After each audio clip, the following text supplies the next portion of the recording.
தமிழக வெற்றி கழகத்தோட இந்த வெற்றியை நீங்க எதிர்பார்த்ததானா? எதிர்பார்க்காத வெற்றி. அவர்கள் எதிர்பார்த்திருக்கிறார்கள், நாங்கள் எதிர்பார்க்கவில்லை. கூட்டணியே எதிர்பார்க்கவில்லை. இதில் எனக்கு ஒரு உண்மை புரிந்தது. உளவுத்துறை உறங்கிவிட்டது. தமிழகத்துறை உளவுத்துறை, அப்போ இருந்த உளவுத்துறை கவனக்குறைவு இது ஒரு காரணம். உண்மையை முதலமைச்சரிடம் கவனத்துக்கு கொண்டு சென்றிருக்க வேண்டும்.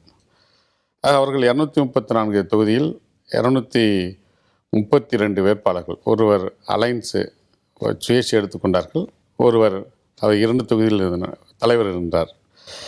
ஆக அவர்கள் வீட்டுக்கு ஒரு ஓட்டு என்கிற ஒரு நடைமுறைப்படுத்துவதற்காக செயற்குழுவில் ஒரு அவையில் அவர்கள் அறிவித்தார்கள். அதை நடைமுறைப்படுத்தியிருக்கிறார்கள்.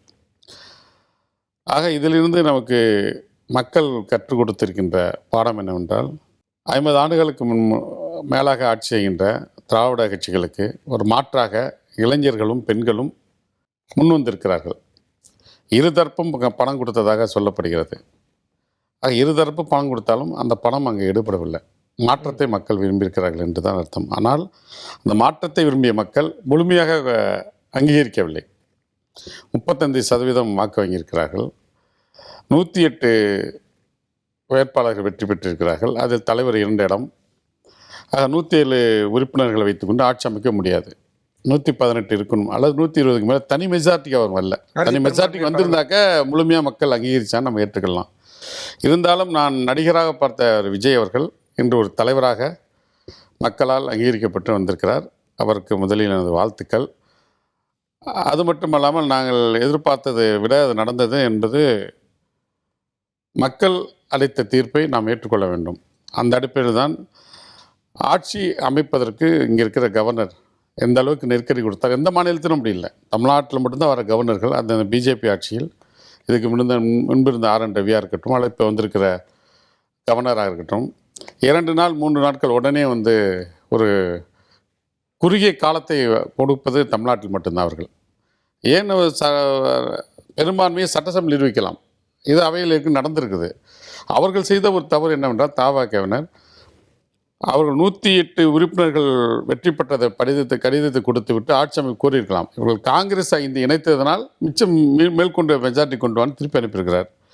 ஆக அந்த அடிப்படையில் தான் நடிகர் விஜய் ஆட்சி அமைப்பதில் வெளியிலிருந்து ஆதரவு தெரிவிப்பதாக விடுதலை சிறுத்தைகளும் இடதுசாரிகள் முடிவெடுத்தது. இடதுசாரிகள் எடுக்கின்ற முடிவை ஒட்டி விசிக அறிவிப்பதாக தலைவர் அவர்கள், எழுச்சி தமிழர் அவர்கள் அறிவித்தார்கள். அந்த அடிப்படையில் தான் நாங்கள் அறிவித்தோம். ஆட்சி அமைப்பதால் எங்களுக்கு ஒன்றும் பிரச்சனை இல்லை. நாட்டு மக்களுக்கு நல்லது நடந்தால் சரி. ஏற்கனவே இருக்க மக்கள் நல திட்டங்கள் நடைமுறைப்படுத்தினால் போதும்.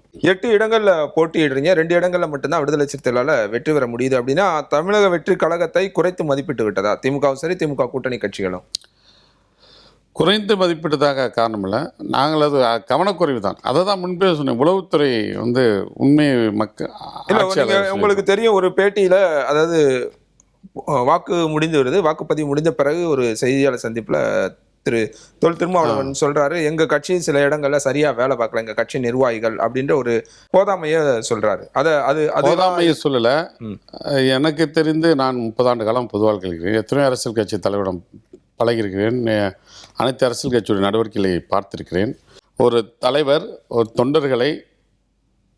தொண்டர்களுக்கு ஆலோசனை வழங்குவதும் அவர்களை சுட்டி காட்டுவதும் வெளிப்படைத்தன்மையை தொண்டர்கள் மத்தியில், நீங்கள் இப்படிலாம் வர தகவல் வருதுப்பா, வந்திருக்குது, இது அதுக்கான குறிப்புகள் எடுக்கப்பட்டு, அப்படி பார்த்தா திமுக முழுமையாக வேலை செஞ்சாங்களா, அதிமுக முழுமையாக வேலை செஞ்சாங்களா? எங்கள் கட்சி கூட்டணியில் சொல்லலை. இல்லை, அவங்க சொல்ல மாட்டாங்க.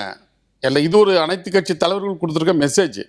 எங்கள் கட்சியில் இப்படி தகவல் வந்திருக்கு, அலாட் பண்ணியிருக்கிறார்.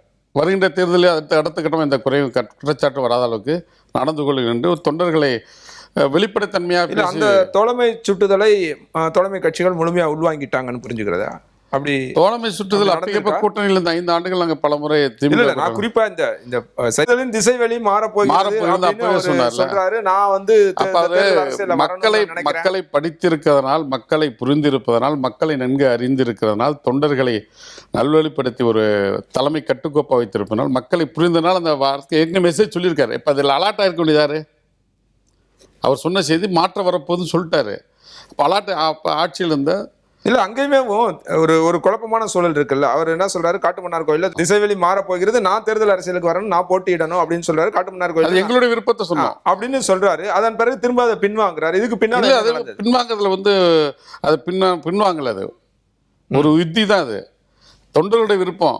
நீங்கள் சட்டமன்றத்துக்கு வாங்க, நீங்கள் இதே போல் மாற்றம் வரும்னு நீங்கள் சொல்கிறது எங்களுக்கு மக்கள் மனதில் இருந்து நாங்கள் சொல்கிறோம், நாங்கள் அதை விரும்புகிறோம். அவர் அறிவிக்கிறாரு, நாங்கள் ஏற்றுக்கொள்கிறோம், மாற்று கருத்தில். அடுத்து உடனே இடைத்தேர்தல் இருப்போம். அப்போ அடுத்து பாராளுமன்றத்துக்கு அந்த தொகுதி, சிதம்பரம் தொகுதிக்கு ஒரு பெரிய பொருளாதார நெருக்கடி. என்னோட கேள்வி, திருமாவளவன் ஏன் போட்டியிடலை அப்படின்றது நீங்கள் சொல்கிற மாதிரி பொருளாதார சூழலை கருத்தில் கொண்டு மட்டும்தான் அந்த போட்டியிடலை அப்படின்றதான் இல்லை, அப்படிலாம் இல்லை. அது ஒரு காரணம், அதுவும் இருக்கு. மக்களுக்கு சிரமப்படுத்த அப்படி பார்த்தா இந்த ஆட்சி அமைக்கவே நாங்கள் ஆதரவு தெரிவிக்கக்கூடாது, இடைத்தேர்தல் கொண்டு வந்திருக்கலாமே. ஒரு மறுதேர்தல் வந்துடக்கூடாது, ஜனாதிபதி ஆட்சி வந்துடக்கூடாது, பிஜேபி உள்ள நுழைஞ்சிடக்கூடாது தானே இப்பவும் நாங்கள் ஆதரவு தெரிவிச்சிருக்கோம். இல்லை இப்போ இந்த அதுலேயும் அது எல்லாத்தையும் கோடிட்டு பார்க்கணும், எல்லாத்தையும் கணக்கில் எடுக்கணும்.